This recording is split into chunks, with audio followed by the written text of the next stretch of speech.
मानसिक कशमकश। मैंने गुरु सेवा को ढाल के रूप में इस्तेमाल किया और अस्थायी रूप से बहुत प्रसन्न भी हुआ, लेकिन इस चाल ने मेरी सेवा भावना को विकृत कर दिया। सेवा कार्य तो पहले जैसा ही करता था, पर वह उत्साह और आनंद, वह प्रेम और समर्पण अब नहीं थे। जैसे कोई हृदयहीन मशीन काम करती है, उसी प्रकार का मेरा सेवा कार्य था। हृदय की मधुरता और कोमलता की जगह जड़ता और शुष्कता ने ले ली थी। महाराजश्री की अत्यंत समीपता प्राप्त होने पर भी कुछ दूरी सी प्रतीत होने लगी थी। मन का मस्तीभरा उल्लास गायब हो गया था।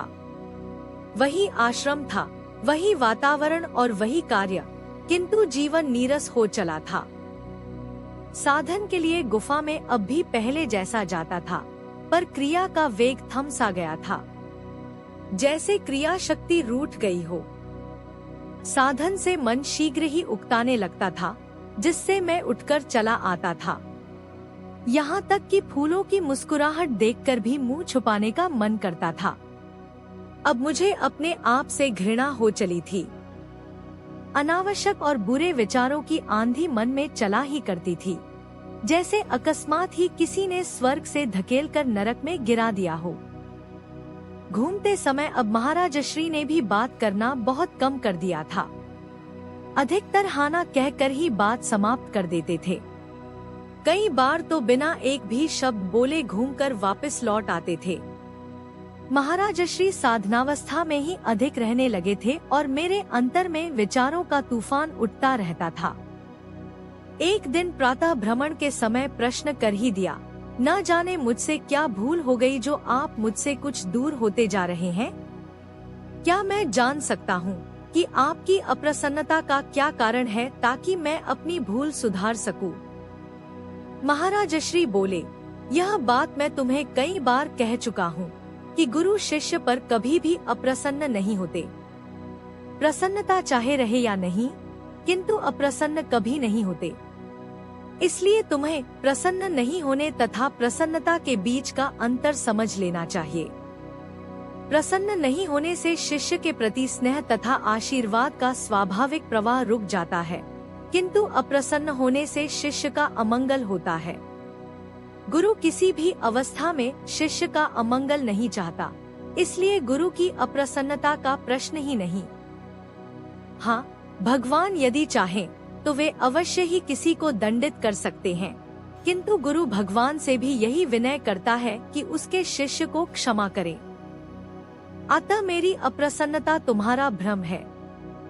स्कंद पुराण में कहा गया है कि सूर्य तो दिन में प्रकाश करता है तथा चंद्रमा रात्रि का प्रकाशक है।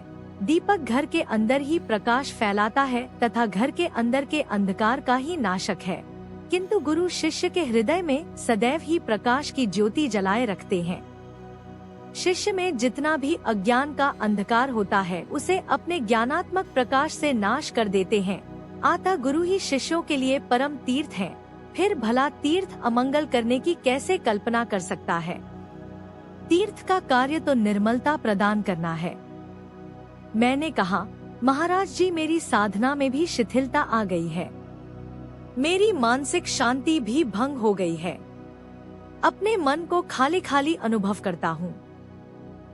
उत्तर, यदि कोई समझना चाहे तो वह स्वयं ही अपनी भूल को भली प्रकार समझ सकता है। फिर भी तुम मेरे से पूछते हो, इसलिए कहता हूँ। बात बहुत छोटी होती है, किंतु उसका परिणाम बहुत भयंकर होता है। वास्तव में बात का महत्व उसके परिणाम से ही पता चलता है। छोटी सी घटना भी जीवन में महान परिवर्तन ला देती है। एक क्षण भर का तूफान या भूकंप हजारों जाने निगल जाता है। मुंह घुमाते ही दृश्य बदल जाता है। पानी की एक लहर बड़े भारी जहाज को समुद्र की तलहटी में सुला देती है। इसी प्रकार चित्त की एक वृत्ति सारे जीवन प्रवाह को मोड़ देती है। तुम इस बात को अनुभव करो या नहीं, तुम सेवा अवश्य करते थे, किंतु सूक्ष्म रूप में ही सही, तुम्हारे अंतर में सेवा का अभिमान था। वह अभिमान अंदर ही अंदर पनपता रहा। फिर तुम्हारे अंदर एक अभिमान और था। तुम समझते थे कि प्रवृत्ति में जो लगे हैं वह अध्यात्म में अभी बहुत पीछे हैं। तुम तो निवृत्ति की ओर बढ़ रहे हो। निवृत्ति के लक्ष्य के अभिमान को लेकर ही तुमने आश्रम व्यवस्था संभालने के विषय में अरुचि दिखाई। यहाँ तक कि तुमने गुरु इच्छा को भी अनदेखी कर दी।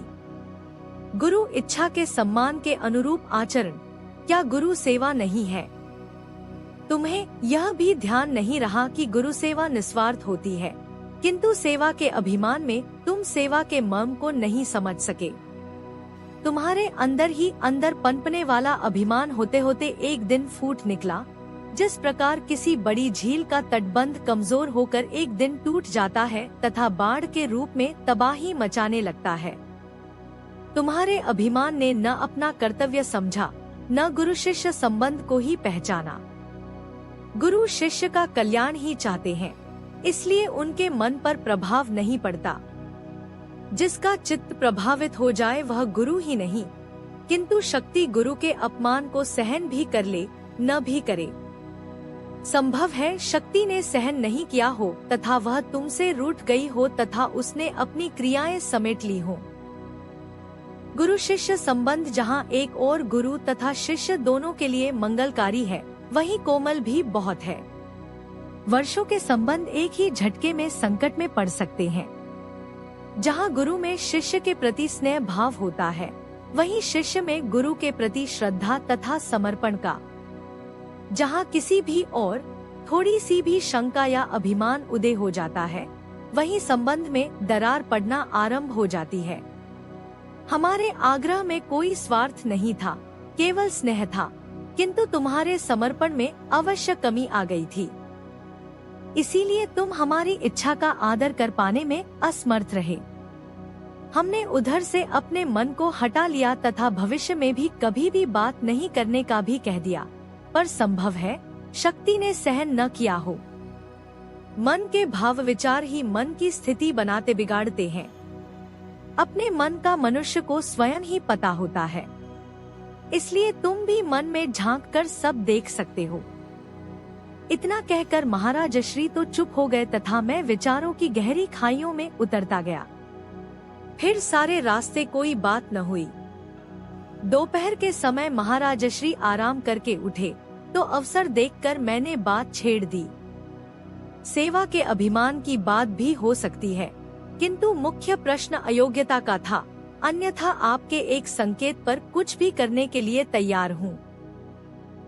महाराज श्री बोले, एक पुस्तक पढ़ी थी, नाम अब याद नहीं।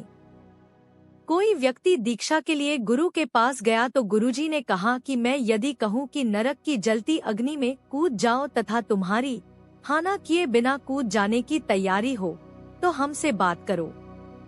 आश्रम उत्तरदायित्व तुम्हें जलती अग्नि के समान दिखाई दिया तो तुम भाग निकले, यही तुम्हारी अयोग्यता थी। अस्तु, अब तो वह बात समाप्त ही हो चुकी है। अब इस बात को मैं उठाऊंगा ही नहीं। हाँ, मैं तुमसे अप्रसन्न हूँ, यह बात मन से निकाल दो। उत्तराधिकार का विषय संप्रति समाप्त हो गया।